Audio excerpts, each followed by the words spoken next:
yo quiero trabajar este tema y estamos viendo consecuencias del adulterio y estamos viendo la vida de David. Y una de las cosas que estamos viendo es que el adulterio abre puertas espirituales para que vengan abusos sexuales en las generaciones.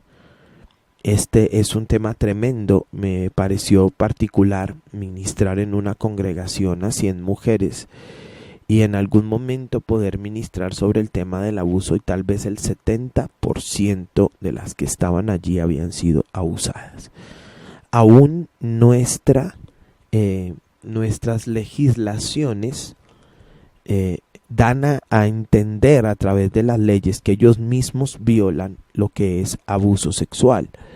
Les hablaba a ustedes de que no es solo el acto carnal, la penetración a un niño, a una niña o a un adolescente de una manera violenta. No es solo eso, sino que entendemos también como abuso sexual caricias, por ejemplo. Cuando un hombre adulto toca la cola de una niña, cuando una mujer toca a un niño sus partes, aun cuando no haya una penetración, ya eso es un abuso sexual. También hablábamos de que abuso tiene que ver con exponer a los niños a conversaciones de tipo sexual obscenas. Y usted dice, ¿y por qué? Porque psicológicamente eso produce algo que se llama iniciación sexual. Lo que ocurre es que ya se inicia la parte sexual de los menores de edad. También decíamos que el hecho de exponer a los niños a pornografía, y a veces el papá, la mamá ve pornografía y los niños se dan cuenta, o los hermanos ven pornografía y el niño está ahí, ya eso es un abuso sexual. Pero también el hecho de que los niños sean expuestos a ver personas teniendo relaciones sexuales, eso es abuso sexual, eso es depravación sexual. ¿Cómo va a tener un niño allí viendo gente teniendo relaciones sexuales? Pero pues también yo lo considero dentro de nuestra misma legislación que está errando terriblemente. Y ahora el código de policía, si hay dos jóvenes hombres besándose delante de uno no puede decir nada, porque ellos pueden llamar a la policía y lo meten a uno preso por causa de haber dicho cualquier cosa. Pero a mí me parece que las leyes no pueden ser tan permeables, porque por ejemplo íbamos a entrar a un cinema con mi esposita y con algunos jóvenes de la iglesia, íbamos a ver una película y habían 4 muchachos, tal vez entre 20, 21, 22 años, creería yo. Y me pareció pues muy interesante cómo esta gente no tiene ningún reparo en besarse delante de toda la gente que estaba en las filas, pero se besaban unos con otros. Era el uno y el otro. Yo dije, pero ¿qué es esto? Pero ahora, ¿qué me pareció lo interesante? Que los papás que estaban ahí dijeron, eso no lo hagan delante de nuestros niños, respeten. Y estos muchachos empezaron a armar un escándalo y gritaban discriminación, discriminación. Estoy hablándole en un cinema, pero eran muchos los niños que estaban ahí y ellos se besaban mutuamente entre los 4. ¿Y sabe qué ocurrió? Llegó la policía y se llevaron al señor y a la señora que dijeron que respetaran. Me parece, ¿me entiende? Eso distorsiona la imagen en la frente en la cabeza de un niño. Sacaron al señor y a la señora y los señores llevaban los 2 niños porque dijeron no hagan eso enfrente de los niños. Entonces uno diría, bueno, ¿qué época estamos viviendo? ¿Qué situación estamos viviendo? Y ahora esto se ha vuelto muy normal. Nosotros estábamos en un restaurante y allí habían dos mujeres y ellas no solo se besaban, sino se acariciaban todas sus partes. Y había mucha gente con niños comiendo. Y literalmente era una situación muy incómoda. Y alguien se paró y fue y le dijo al dueño del establecimiento que si por favor podrían hacer algo porque los niños estaban ahí y ellos estaban viendo y los niños no. Papá, porque esas dos señoras se besan. Y me parece pues tenaz que llamaron la policía a estas mujeres. Y la policía estuvo allí, casi les cierran el establecimiento porque el señor llamó a las señoras y les dijo por favor no hagan eso que acá hay niños. O sea, estamos viviendo una situación y la gente no entiende que eso distorsiona la identidad sexual de los niños. Y hay en países donde esto es legalizado, para que me entienda, o sea, hay leyes que dicen que eso no se puede hacer delante de los menores de edad, pero estamos viviendo definitivamente un tiempo de caos, de crisis, donde pues nuestros mismos gobernantes son los que están permitiendo y apoyando este tipo de situaciones. Usted puede leer esto en el código de policía, que la gente lo puede hacer. Y años atrás el Instituto Colombiano de Bienestar Familiar, las entidades que defienden a los menores han hablado muchísimo sobre estos temas y sobre todo lo que ocurre en la identidad sexual de un niño. Ese tipo de cosas los niños no las deben ver. Entonces pues apelan de que entonces un hombre y una mujer se pueden besar delante de los niños, dos hombres no, dos mujeres no, y seguimos como en este asunto. Pero dentro de los derechos de los niños están violentando el tema lo reitero, el tema de los niños, de la identidad del niño. Ahora, ¿a dónde voy?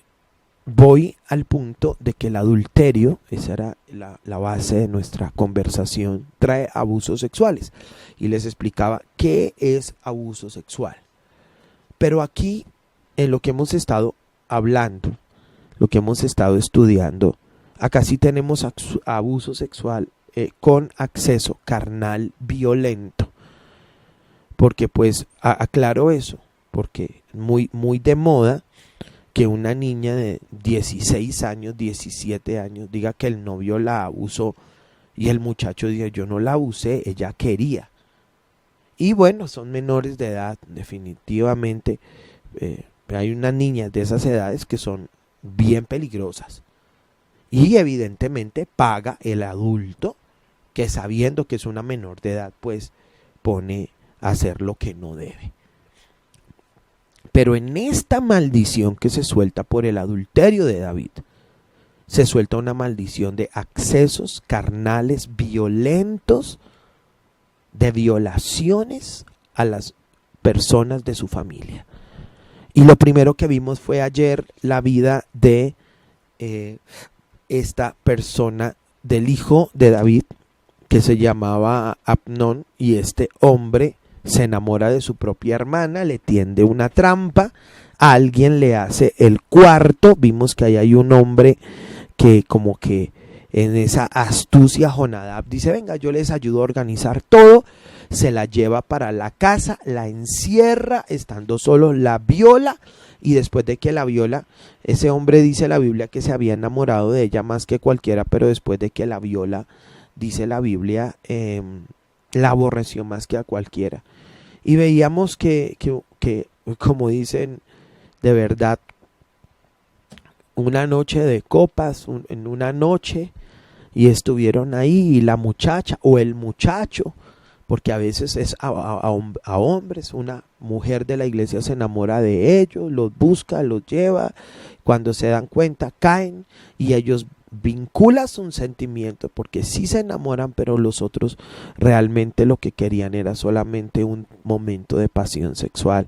Y usted sabe que Absalón buscó al hermano, lo asesinó, porque recuerden lo que habíamos hablado, la maldición que se había soltado sobre la casa de David. Nunca jamás la espada se quitará de tu casa.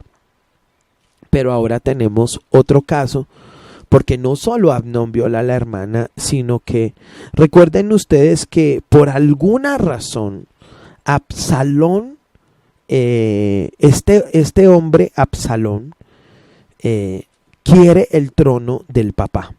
Entonces él va a perseguir al papá hasta asesinarlo. Cuando ustedes miran la escritura, encuentran que Absalón era hijo de una mujer de nombre Maaca, ustedes lo van a encontrar, que era hija de Talmai, el rey de Gesur. Y ustedes van a encontrar, viendo este tema de Absalón, que David fue y se llegó a Maaca, que era una de las hijas de los filisteos. Era la hija del rey de Gesur, la hija de Talmai. Usted entiende que esos eran gigantes, esos eran descendientes de los gigantes. Y tomó por mujer a Maaca. Y esa mujer dio a luz a Absalón. Entonces noten ustedes ese desorden. Hijos en una, hijos en otra, hijos en Betsabé, tenía por mujer a Mical, ahora Maaca, y otro reguero, ya usted va a ver por allá Abigail. Bueno, David tenía un problema muy fuerte con este tema del adulterio y mujeres que tenían marido, Dios mío, y él se mueve como en esta dimensión, se mueve en esa esfera, y ese muchacho creció pues enojado, ese muchacho creció resentido, ese muchacho pues viendo toda esa escena de el papá en una casa, el papá en otra casa, el papá en otra casa, y además de eso recuerden que este Absalón es hijo de Maaca, que es la hija del rey de Gesur, que es uno de los filisteos descendientes de los gigantes de Talmai. Entonces yo no podría decir si Maaca era gigante también, porque esta era hija del rey de Gesur, y quién era realmente Absalón, porque dice que él era un hombre altísimo, habla del cabello también. Entonces Absalón no era un hombre realmente natural, era también de descendencia de los gigantes. Y se subleva contra el papá y le quiere quitar el trono, y David tiene que salir huyendo con parte de sus hijos, de su familia, subiendo la cuesta del Monte de los Olivos y llorando. Me gustaría mucho que estudien la vida de Absalón, van a aprender demasiado. Y saben, dice la Biblia que entonces Ahitofel, recuerden ustedes que Ahitofel era el abuelo de Betsabé, Ahitofel era el consejero de David, y Ahitofel, después de que David se acuesta con Betsabé, se queda en el palacio, se queda en esa casa.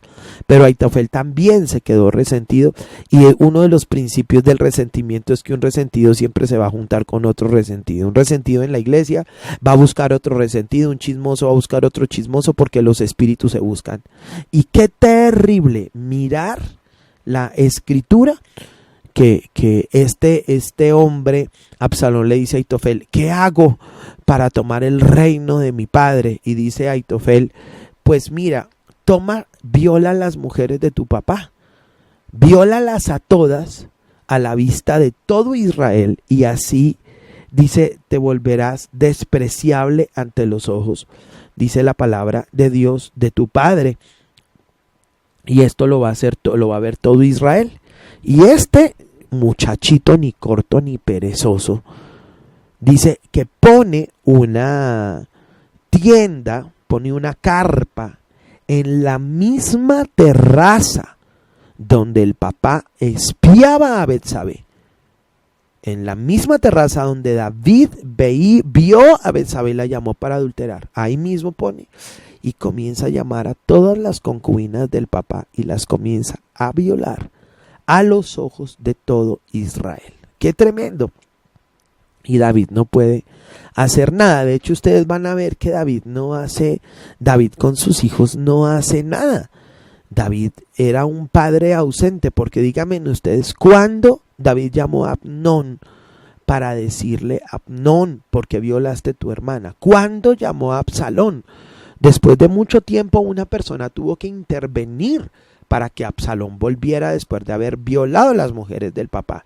Dígame usted, ¿cuándo David llama a este hombre, a Salomón? Porque él tenía serios problemas de inmoralidad sexual terribles. Pero no, porque pues definitivamente, ¿qué podía hablar David si David había perdido la autoridad moral, la autoridad de papá? O sea, como un adúltero le dice a un hijo, oiga, ¿por qué traiciona a su esposa? Si él se va a voltear y le va a decir, pero es que yo aprendí de usted cuántas veces traicionó a mi mamá. Y hay papás, ¿no?, que quieren imponer esas verdades a la fuerza. Y no es que usted me obedece y no me mire a mí. Bueno, cosas absurdas. Vuelvo al punto. Ese pecado de David desató una serie de violaciones en esa familia espantosas. Una serie de abusos sexuales terribles en esa familia. Y noten ustedes que aquí los violadores no son personas ajenas a la familia. Acá los violadores no son amigos, los violadores son los propios hermanos, los violadores son los hijos de David, los que cometen semejantes hechos. Y yo lo decía que dentro de todas las entidades que tratan de salvaguardar a los niños, se habla muchísimo de que cuando hay un abuso sexual, por lo general es una persona cercana a la familia, tíos, primos, abuelos, padrastros, y hoy más que nunca nosotros tenemos que tratar de guardar la integridad sexual de nuestros niños hasta que se hagan adolescentes, y siendo adolescentes se hagan jóvenes y puedan casarse, pues guardando esto en sus vidas. Ustedes no saben, un abuso sexual en un hombre, un abuso sexual en una mujer, cuántas situaciones traen, cuántos descontroles, cuántas situaciones se sueltan en una vida que ha pasado sobre los procesos de abuso sexual. Mi oración es que si usted fue abusado, usted pueda recibir sanidad en el nombre de Jesús. Que hoy ángeles de Dios visiten su vida y traigan un bálsamo sanador sobre su corazón. Si usted pasó por un proceso de abuso sexual, siendo hombre o siendo mujer. Pero también mi oración es que si usted es adulto, adulta, y usted sigue jugando con este tema del adulterio, y para un lado, para el otro, con una mujer, con otra mujer, aún hasta pastores, y cambiando de esposa ya 3 veces, 4 veces, 5 veces, que pueda devolverse el temor de Dios a su vida. Cuando uno no entiende por revelación, entiende por trituración. Con eso cierro este programa. Se lo decía yo a alguien, tú no entiendes, te estamos hablando. Y no escuchaba a esa persona adulta hasta cuando un día tuvo que estar en mi oficina porque el mismo hermano de él abusó sexualmente de su niña. Y lloraba, y yo se lo hablé a usted. Cuando uno no entiende por revelación, entiende por trituración. El adulterio suelta maldiciones de abuso sexual sobre las generaciones. Y mi oración es que usted, que es mujer, usted que es hombre, que sigue con esos temas, venga temor de Dios sobre su vida y se arrepienta y siga a Cristo de una manera seria, de una manera segura, y rinda esas áreas de su vida al Espíritu Santo de Dios. Oremos. Oro, Señor, en este día por las leyes colombianas. Mi oración en este día es que las leyes, Señor, no sean tan blandas, no sean tan suaves, tan permeables con estos temas de los abusos sexuales a nuestros niños, niñas y adolescentes. Es mi oración. Señor, pido ángeles sobre Colombia que vengan a tocar, Señor, este tema de los abusos sexuales y aún a cambiar leyes, Señor, que hoy se están estableciendo por nuestros gobiernos específicamente para dañar nuestras generaciones, los que han de gobernar esta patria de aquí a unos años. En Cristo Jesús hemos orado. Amén.